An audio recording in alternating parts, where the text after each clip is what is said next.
Hello, welcome to the Military Shop Collector's Corner. This time I wanted to discuss a multi-tone camouflage M38 Luftwaffe Paratrooper's helmet.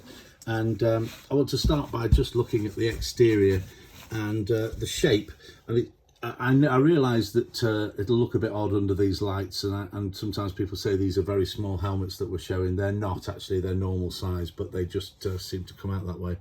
What we're looking for here is just the general overall shape is the standard shape. The wear, we're looking at the edges here where my thumb is, and look to see whether any of this is modern, new painted or not. And in this instance, it's not. It's all toned equally right the way across the surface of the helmet. The wear has not been chipped at, it's not been rubbed down, it's not been sanded to darken areas. It just has genuine wear.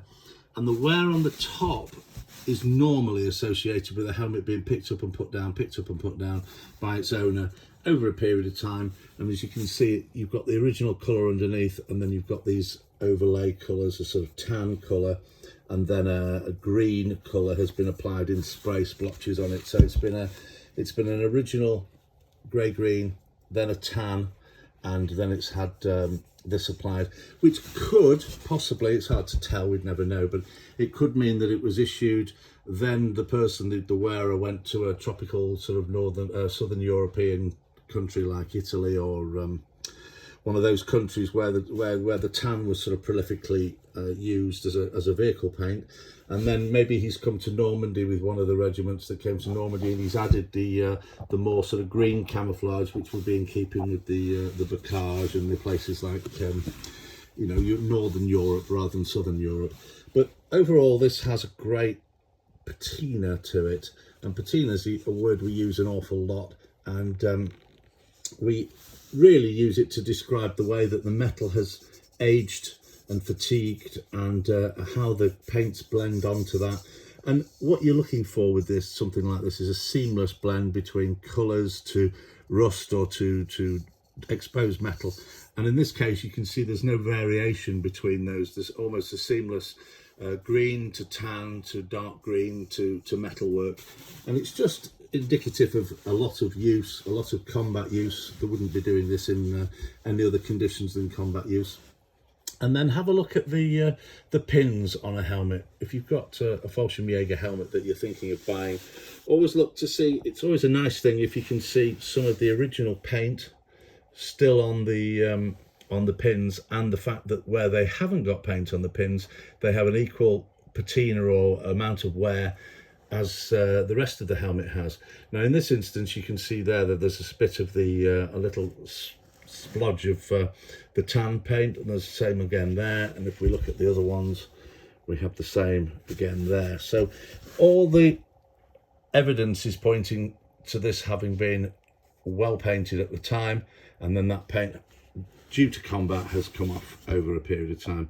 And I'm going to have a quick look at the interior now. So the interior is complete. First thing I generally look at when I'm looking at a liner for one of these is to see, has the liner come out of the helmet at some point? And it's not a problem if it has, but you'll know if it's original to a particular helmet if it fits really, really well.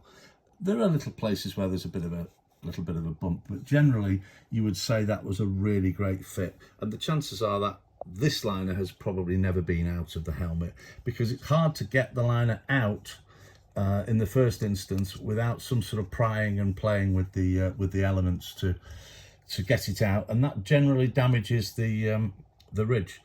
Next thing you would be looking at are the chin straps, commensurate in colour and age to the rest of the helmet. A good thing to look for, it's not always a guaranteed, but when you see a helmet that's slightly narrower because it's been worn and pulled at and it's been picked up and put down, and it thins the leather slightly, ever so slightly, not hugely, but it just thins the leather a little bit. And look at the stitching, how the stitching's done, how all the fastenings are fastened.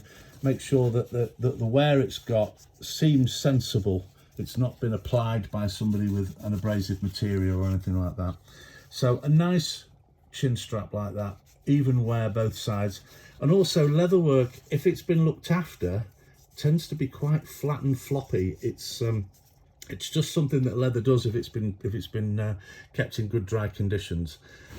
The liner itself, the leatherwork, should have a maker's mark and details there. I can't read this one, but it does have them there.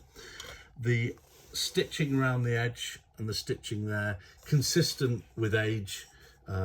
It's worn leather. If you have an old pair of shoes, you can tell the difference between an old pair and a new pair without it having chemicals or anything on there treating it. Something we do see, and this has happened on this one, we do see this quite often, is that because leather shrinks slightly with age, you'll find that sometimes it's shrunk enough to split the stitching open, and that's happened there. Nothing would be done with this one. I think it's to be left as it is, and the owner very kindly lent it to us to do a video, and it's just a really great example of a Fallschirmjäger combat helmet. These command good prices nowadays. They are difficult to find.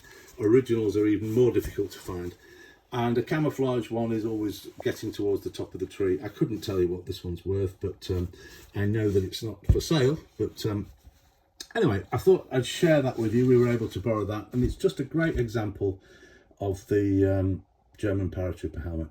Thanks for watching. We'll have some more good helmets coming soon.